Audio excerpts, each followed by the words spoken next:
I moved cross-country and my parents ghosted me. When I started making good money, they texted, "Your brother needs money, we're on our way." They showed up having no idea what they were walking into. Sup Reddit. So I cut my family off after a lifetime of being ignored, and years later they showed up at my door like I owed them something. I, 32 male, was standing in my parents' living room last August, holding a $14 craft drink nobody gave a damn about. Tiger's game blasting at max volume because Dad's hearing was shot, but he refused to admit it. My brother Trevor was in the corner filming another TikTok about his entrepreneur grind, drop shipping Alibaba garbage at 400% markup to idiots who didn't know better. I'd just landed the biggest promotion of my career. Senior network architect, Fortune 100 cybersecurity firm, remote position, $180,000 base plus equity, moving to Austin. They're promoting me to senior architect, I said loud enough to cut through the TV noise. Moving me to Texas, $180,000 base. Nobody looked up. Not Dad, welded to his recliner. Not Mom, scrolling Facebook, probably heart-reacting Trevor's latest hustle post. Not Trevor, adjusting his ring light for optimal, authentic struggle lighting. I took a long pull from my drink, same one I'd been having for 5 years that they'd never once acknowledged, and felt something click in my chest. They didn't give a damn. I learned early I was the spare tire, the kid who existed to make Trevor look better. At 9, they threw my birthday party in the garage. Trevor needed the house for his YouTube setup, skateboard tricks for 47 subscribers. I ate grocery store cake surrounded by power tools. Mom poked her head in. "Be patient, honey. Trevor's building his brand." Got it. I didn't matter as much. At 13, I placed second in the state math competition. 6 months of prep. 2 buses to get there because Mom and Dad were watching Trevor film for his 83 subscriber channel. Brought home a trophy, medal, and certificate signed by the governor. Dad walked in on his phone talking to Trevor about lighting. "Cool, bud." Didn't even look. "Trevor needs help with this rig. His channel's about to blow up. Got a sponsor interested." For 83 subscribers. That was the dream. "Dad, Later, Evan. Trevor's building something real." Trophy sat on the kitchen table for a week. Nobody asked about it. I moved it to my room myself. I became the family fix-it guy. Router, laptop, Trevor's entire dropshipping site. 3 weeks of coding while he partied. He thanked me with a fist bump and posted on Instagram about grinding alone. No handouts, just pure hustle. The site I built. For free. Thanksgiving, Trevor showed up 4 hours late. Instagram livestream ran long. We waited. Watched the turkey turn to leather. He walked in wearing designer everything. Mom practically tackled him. "Sweetheart, you work so hard. Sit down. Evan, fix your brother a plate." I was already seated. Already hungry. Already exhausted from helping Dad smoke that turkey. Since 4 a.m. Stood up. Made his plate. Gave him the breast meat. Took the dry wings nobody wanted. Mom packed him the best leftovers. Handed me scraps in margarine containers. "He's got a son to feed. You're single. You don't need as much." I nodded. Something inside me was breaking. When I landed the architect role, I booked Giorgio's, the expensive Italian place. Invited everyone 3 weeks ahead. Confirmed twice. They came. But it wasn't about me. Mom pulled out her phone before I finished my appetizer. Helped Trevor research commercial kitchen spaces. Talked over me mid-sentence while I explained classified government contracts. Infrastructure stuff. Real work. They kept talking about square footage for Trevor's meal prep scheme. Dad asked for the check before entrees arrived. Not missing the Lions game for overpriced pasta. 35 minutes. That's all I got. Paid the $340 bill. Left 30% because the waiter looked embarrassed for me. After that, I buried myself in work. Cybersecurity architecture? Remote work meant I could be anywhere. The day I accepted the Austin offer, I felt something I hadn't felt in years. Control. Then came that Saturday in August. Michigan heat. House smelling like old carpet and desperation. Mom chasing Trevor's kid while Trevor filmed another entrepreneur TikTok. Dad half watching baseball. I opened my drink and said it clearly. They promoted me to senior architect. Moving to Austin. $180,000 base plus equity. The TV announcer screamed about a strikeout. Nobody looked up. I stood there. Condensation dripping onto my hand. For the first time, I didn't feel hurt. I felt clear. I could leave. And this house would sound exactly the same. That felt like a green light. 5 weeks later, my life was packed into a 16-footer. Turns out you don't accumulate much when you're invisible. Night before I left, I dropped a message in the family group chat. Leaving tomorrow morning. New job starts Monday. Austin bound. Red receipts showed they'd seen it. Mom, Dad, Trevor. By morning, nothing. I pulled out at 5:15 a.m., loaded the truck myself. Dad's back was acting up. Mom had errands. Trevor didn't even acknowledge my text about the furniture I was leaving behind. Halfway through Tennessee, Mom's text came through. We need you home this weekend. Trevor's moving inventory to a new warehouse. Heavy lifting, like I'd driven to Home Depot instead of moving 1,200 miles away. I deleted it, blocked the family group chat, kept driving. My apartment was downtown Austin, 23rd floor, floor-to-ceiling windows, 2 bedrooms, central air that didn't sound like a dying helicopter, $2,100 a month. Mine. First night I sat on the floor eating pizza from the box, watching the city lights flicker on. Nobody called asking for the router password. Nobody texted needing help moving furniture. Silence never sounded so good. The next few months fell into a rhythm. Morning runs along Lady Bird Lake. Work from home with colleagues who valued competence over family obligation. My team protected networks handling billions in assets, hospitals, power grids, banking systems, actual important work. Then I found Zuko, massive Belgian Malinois mix, 95 pounds of muscle and loyalty, shaking in a shelter kennel. The volunteer said he'd been returned 3 times. Too intense, too protective, too much dog. I knew that feeling. Took him home that afternoon. That's how I met Marissa. Dog park on a Wednesday evening. Her Doberman, Zeus, and Zuko started playing. That rough, growling, totally friendly but looks violent kind of play. Your dog's a beast, she laughed. That's what's up. Athletic, confident, zero makeup. The kind of woman who knew her worth and didn't negotiate it. She ran operations for a startup. Logistics, supply chain, the unglamorous stuff that actually makes companies function. We started meeting up after work. Dogs became inseparable. Slowly, so did we. With Marissa, I could talk about work without feeling like I was bragging. She listened, retained information, asked follow-up questions days later. How'd that penetration test go? She'd text on random Thursdays. She remembered. Holy heck. Then the ghosts found my address. Sunday morning text, family BBQ Saturday. Dad's turning 62. Show up early to set up tables and chairs. No question mark. No, we miss you. Just expectation. I showed Marissa. You gonna go? Heck no. Good. They don't deserve your time. Next day, the chat exploded. Missed calls, guilt texts, even Trevor. Dad's upset you bailed. Not cool, man. This from the guy who missed my college graduation for a pop-up shop that made $200. 3 years burned past. More promotions, hit $210,000. New friends who actually gave a damn. My apartment became home. Zuko claimed his spot on the couch. Marissa's running shoes lived by my door. I thought the past had finally stopped looking for me. Then my cousin Tanner crashed on my couch for 2 nights. Last morning, light hitting my place perfectly. Exposed brick, leather furniture, mounted TV, weight setup. Zuko sprawled on his dog bed. Tanner pulled out his phone. Dude, this setup is sick. Can I post it? Go ahead. He snapped the photo, added a caption. At my cousin Evan's spot in Austin. Man built something worth respecting. Posted it to Instagram. I barely looked at it. Didn't realize that single post, 412 likes in 3 hours, would blow up every boundary I'd built. By next morning, my phone was drowning in notifications from relatives I hadn't heard from in years. People asking what I was making now. Others wanting to know if I bought or rented. That furniture looks expensive. Cousins I barely knew commenting with fire emojis and killing it. Then Mom commented, so proud of our Evan.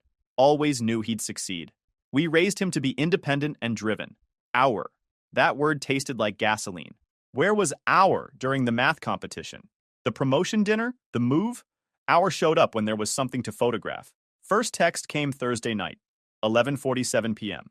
Evan, honey, we've been so worried about you. Can we talk? Mom. 3 years of near silence and suddenly she was worried. Tanner's post had been live for 72 hours. Had 500 plus likes now, which in my family's world was viral.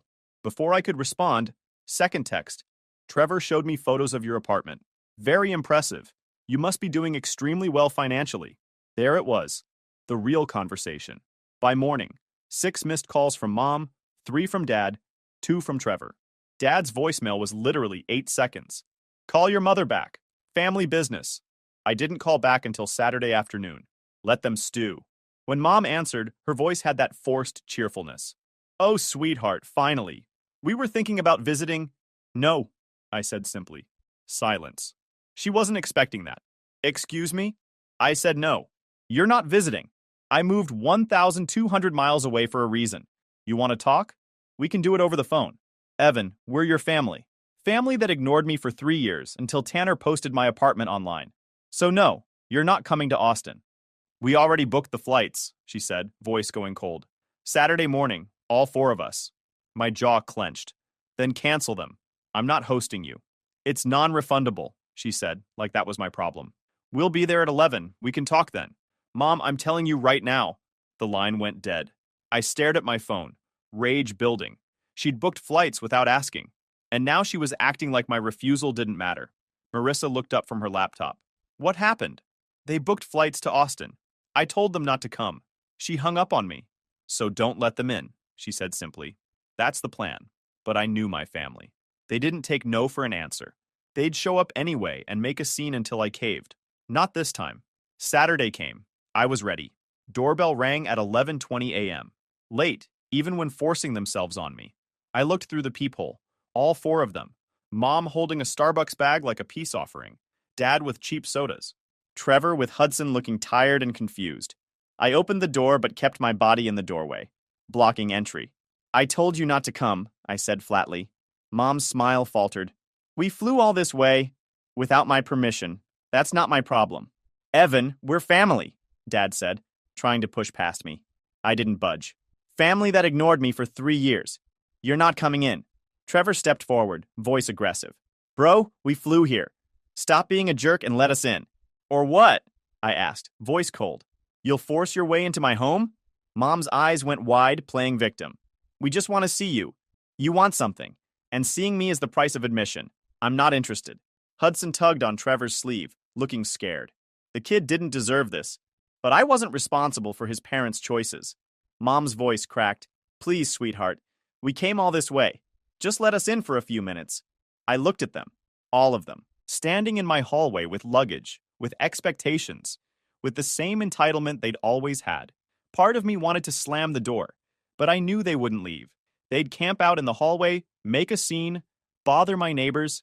Fine. They wanted in. They'd get exactly 2 hours. Then they were gone. 2 hours, I said. You get 2 hours. Then you leave. Understood? Mom brightened immediately. Of course, sweetie. I mean it. 2 hours. Not negotiable. I stepped aside. They practically rushed in, taking over my space like locusts.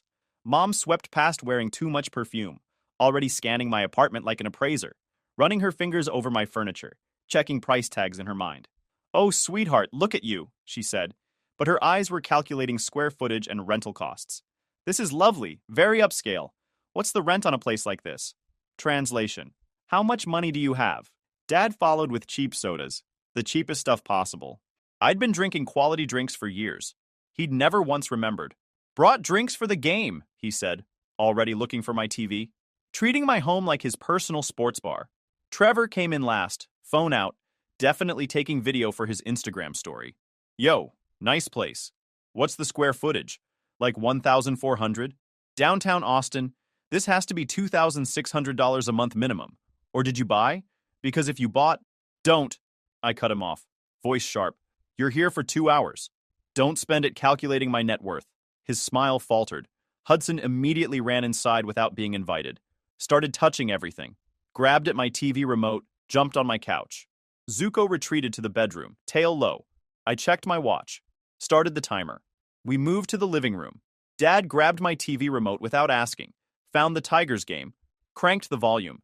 Nobody asked if I wanted to watch baseball.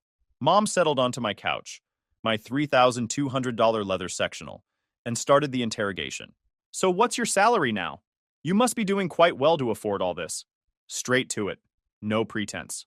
I'm comfortable, I said, jaw tight. Trevor laughed, that fake sound he made when fishing. Come on, man. You gotta be clearing $200,000 minimum. With equity? Maybe $250,000 total comp? He wasn't wrong, but I wasn't confirming anything. Why does it matter? I asked. Just curious, bro. Trying to understand the network architect game. Seems lucrative. It is, I said, when you actually finish your degree and work for it. Silence. Sharp. Uncomfortable. Mom forced a laugh. No need to be rude, honey. I'm not being rude. I'm being honest. Something this family struggles with. Trevor's face flushed. You know what? I came here thinking we could reconnect. You came here because Tanner posted my apartment, and you realized I have money. Let's not pretend this is about brotherhood. Hudson kept jumping on my furniture. I'd asked him twice to stop. He ignored me. Hudson, I said firmly. Last warning. Sit down or play quietly in the corner. Stop jumping on my furniture. Mom's face went tight. He's 7. He has energy. He can have energy without breaking my stuff. Don't talk that way around my son, Trevor snapped. Then control your son in my home, I shot back. The tension was thick. Mom looked offended that I wasn't playing the accommodating host. Dad kept his eyes on the TV like a coward. Trevor was scrolling his phone, probably posting about his toxic brother to his followers. 30 minutes in, I was already done with this. Mom kept pushing. Is Marissa paying half the rent? Are you two basically living together? That's none of your business. I'm just asking, sweetie. And I'm just not answering. Trevor looked up from his phone. Bro, you've changed. You used to be chill. I used to be a doormat, I corrected. I'm done with that. See? Trevor gestured at me. This attitude. This is what I'm talking about. You're acting like we're strangers. We are strangers, I said. You haven't texted me in 3 years. Don't know where I work. Don't know who I date. Don't know anything about my life. That's the definition of strangers. Mom flinched. That's not fair? It's accurate, I interrupted. You want to know what's not fair? Flying here uninvited after I explicitly told you not to come. That's not fair. Dad finally spoke, still facing the TV. We're your parents. We can visit our son. Not without permission, you can't. An hour in, the real conversation started. Mom shifted forward on the couch, hands folded. Practiced expression. Your father and I have been thinking about your brother's situation. Stop, I said. Whatever this is, no. You haven't even heard. Don't need to? The answer's no. Trevor set his phone down. Bro, just listen. I said no. I'm not funding your next failure.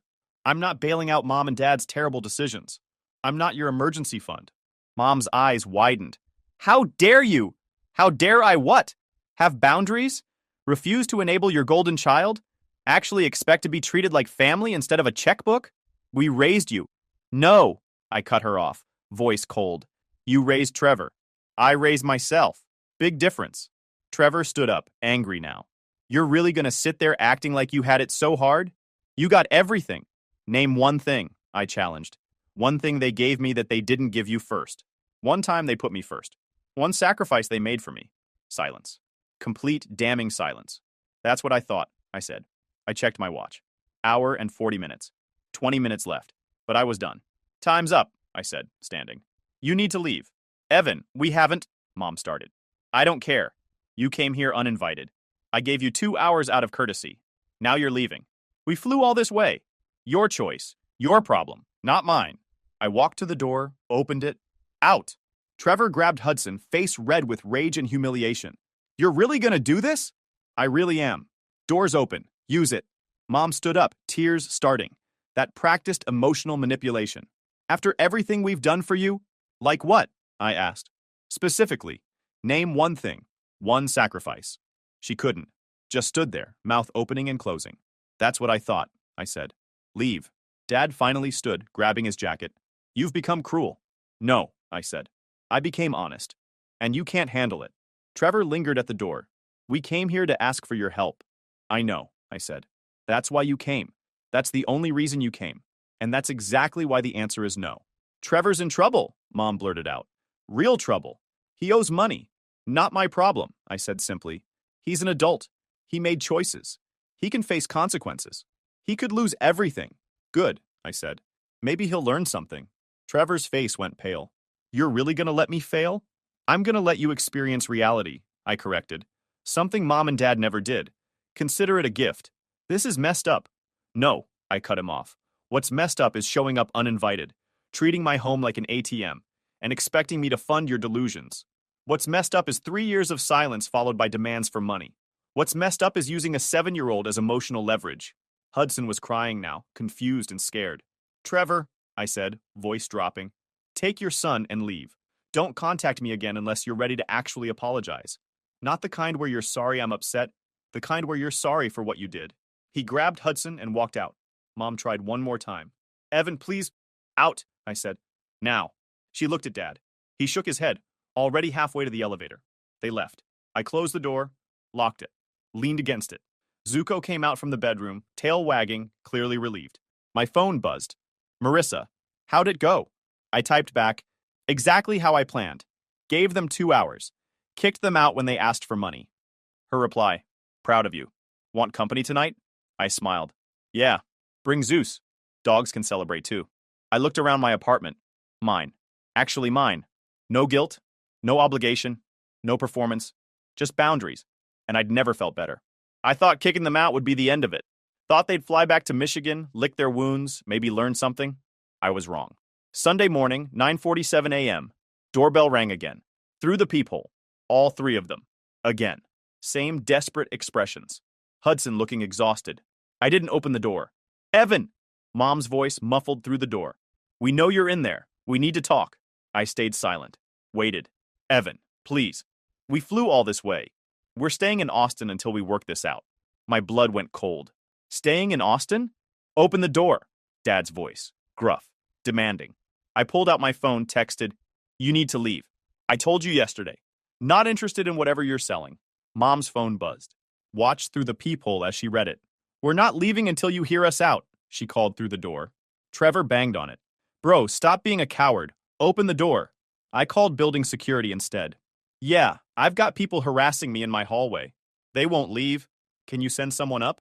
5 minutes later, a security guard arrived. Professional guy who'd seen this before. Folks, you need to leave. Resident doesn't want you here. We're his family. Doesn't matter. This is private property. If you don't leave voluntarily, I'm calling the police. They left, finally. But Mom texted, we're not giving up. We're staying at a hotel near the domain. We'll be back. I blocked the number. Found another text from a different number an hour later. This is your mother. Don't block me. We need to talk about this like adults. Blocked that one too. Then emails started. Then Facebook messages.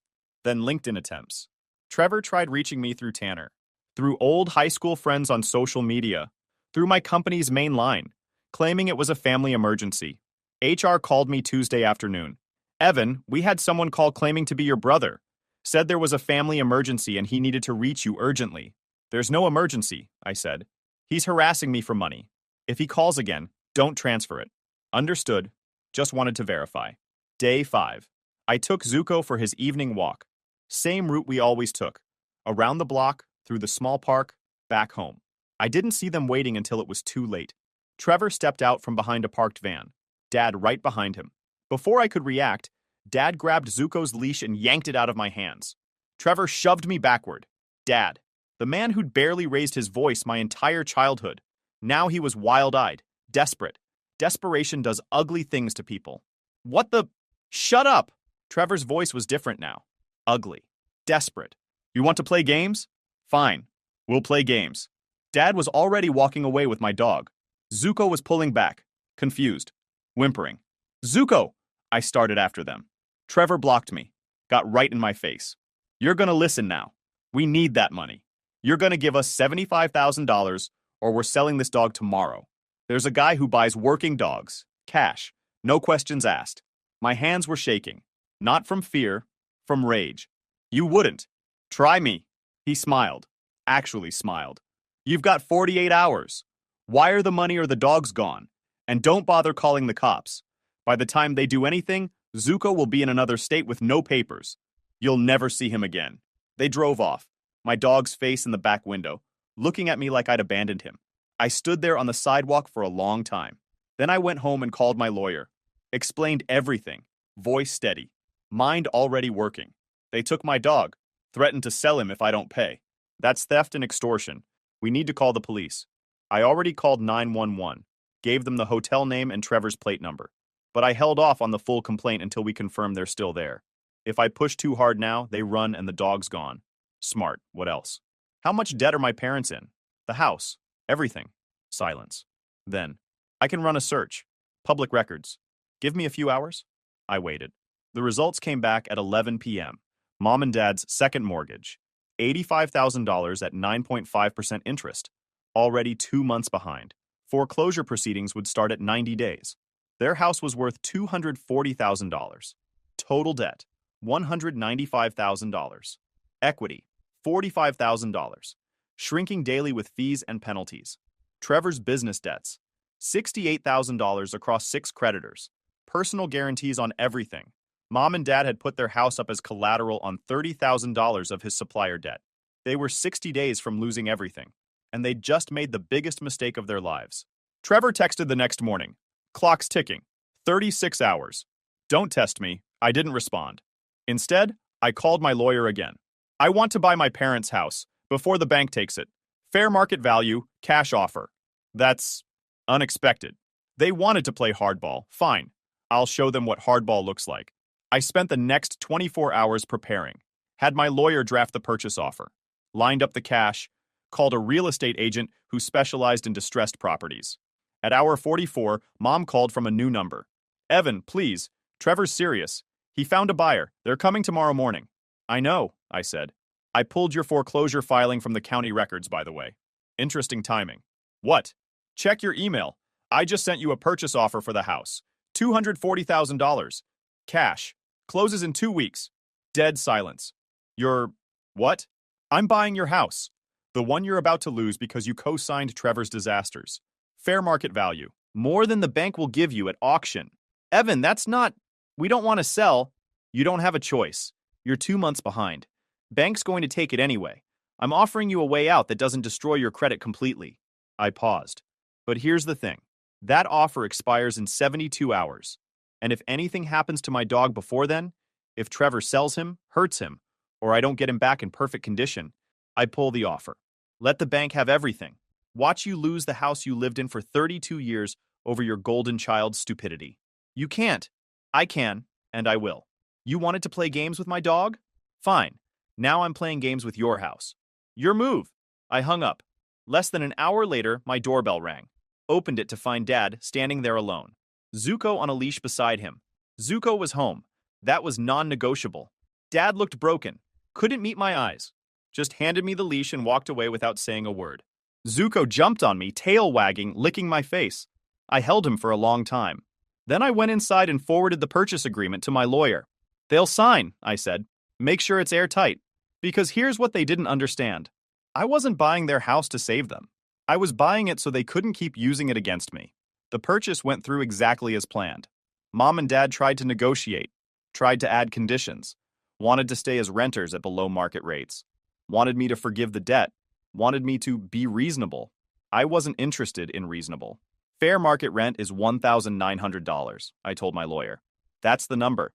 They can pay it or they can leave. Their choice. They're claiming financial hardship, asking for $800. Then they can find somewhere else to live for $800. Not my property. They signed. Had no choice. Bank was already circling. The day the sale closed, I got a text from Trevor. You think you won something?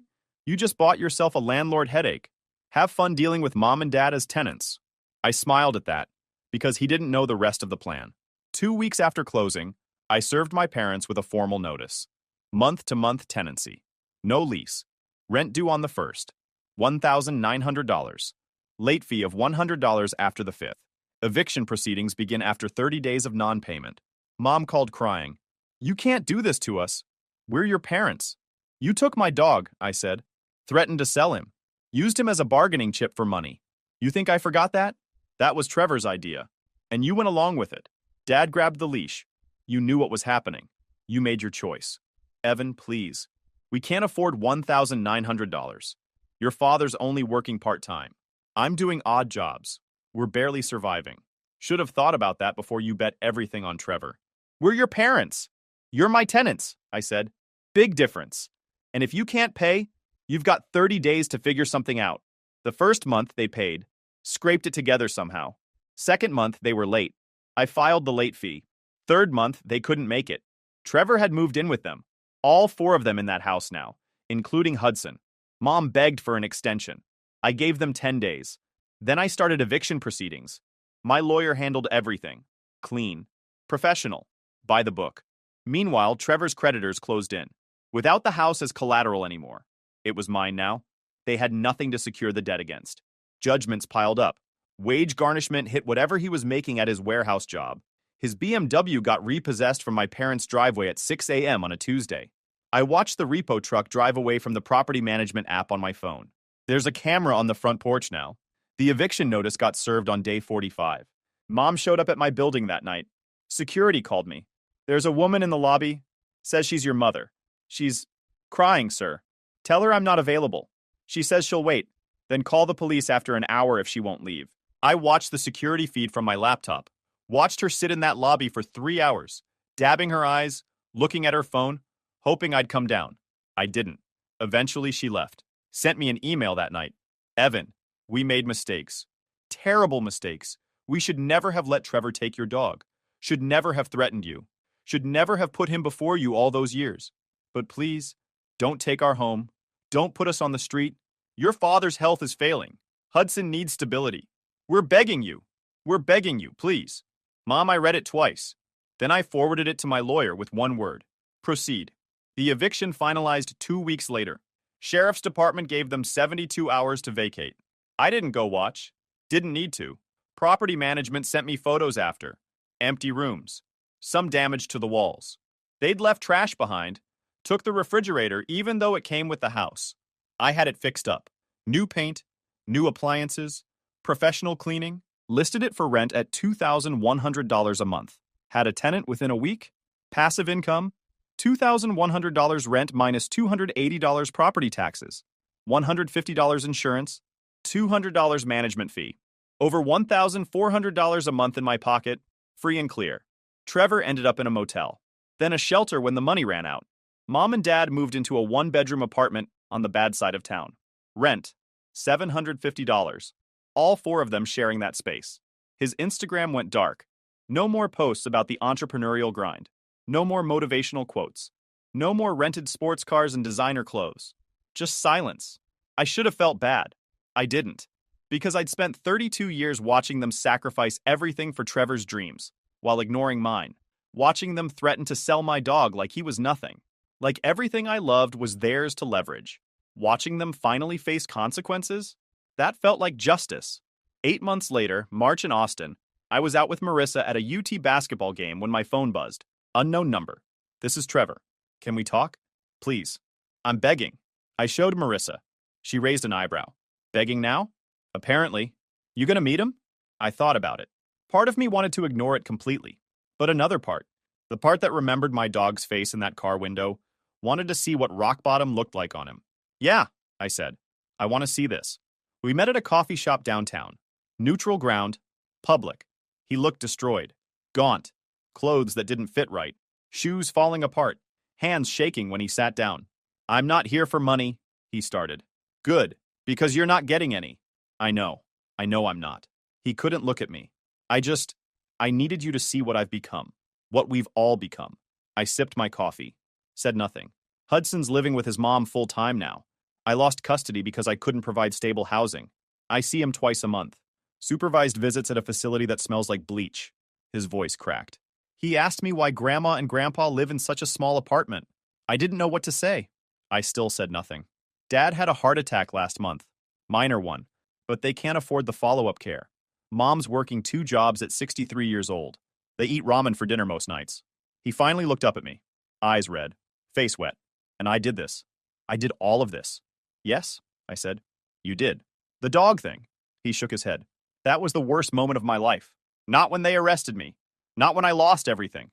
The worst moment was watching you on that sidewalk as we drove away with Zuko. The look on your face. I'll never forget it. Neither will I. I'm sorry. The words came out broken. I'm so sorry. For everything. For 30 years of taking and never giving back. For thinking I deserved everything because Mom and Dad told me I was special. For taking your dog and threatening to sell him like some kind of monster. I was a monster. I am a monster. He was crying now. Really crying. The kind of crying you can't fake. Mom wanted me to tell you she's sorry too. She writes you letters she never sends. Pages and pages about how she failed you. How she chose wrong. How she wishes she could go back and do everything differently. I finished my coffee. Set the cup down. Dad too. He can't say it because he's too proud. But I hear him at night sometimes. Talking to himself. Saying your name. Saying he's sorry. Trevor wiped his face. Looked at me with something like hope. Is there any chance? Any chance at all we could, I don't know, start over? Not money. Not the house. Just Maybe a phone call sometimes. Maybe you could meet Hudson again. He still asks about Uncle Evan. Still has that toy car you gave him when he was 4. I looked at him for a long time. Thought about everything. 32 years of being invisible. 32 years of achievements that were never good enough. Zuko shaking in my arms after I got him back. Mom crying in my lobby while I watched on the security feed. Then I stood up. No. His face crumbled. Evan, please. You asked if we could start over. The answer is no. There's nothing to start over. There was never anything real to begin with. I was an ATM to you. A backup plan. A resource to exploit when the favorite son ran out of options. That's not... You took my dog. I said it quiet. Cold. Grabbed him off the street. Threatened to sell him to some stranger. Used the only living thing I actually loved as a bargaining chip for money. And now you want me to pretend that didn't happen? To pick up the phone on holidays and make small talk? He opened his mouth. Nothing came out. Tell Mom I got her message. Tell Dad I don't care about his nighttime apologies. Tell Hudson... I paused. Actually, don't tell Hudson anything. He'll figure it out when he's older. Figure out that his dad and his grandparents burned every bridge for money and then wondered why nobody came to visit. I started walking toward the door. Evan, wait. Please, I'm begging you. We're all begging you. I stopped. Didn't turn around. I know, I said. That's the difference between us. I never begged for anything. I just built something worth having. And you spent your whole life taking from people who did the work. We're family. No, we're not. Family doesn't threaten to sell your dog. Family doesn't show up demanding money when you haven't spoken in years. Family doesn't mortgage their house for the golden child and then come crying when it all falls apart. I finally turned to look at him. You're strangers who share my DNA. That's all you've ever been. I just didn't realize it until you made it impossible to ignore. I left him there, crying, alone, in a coffee shop full of people pretending not to watch. When I got back to Marissa, she looked up from her phone. How'd it go? They're still begging. You forgive them? No. I pulled her close. And I never will. She smiled. Good. Later that night, we were at my place, our place now, and my phone buzzed 3 more times. Mom, Dad, Trevor again. Different numbers, same desperate messages. Please. We're begging. Just one more chance. I deleted them all without reading past the first line. Zuko jumped up on the couch, laid his massive head on my lap like he knew, like he remembered that week away from home. I scratched behind his ears, and he made that content sound that meant everything was okay. Outside, Austin glowed. My city, my life, my choice. If you enjoyed this video, please hit that subscribe button. It really helps the channel and help us bring you more and better stories. Thanks.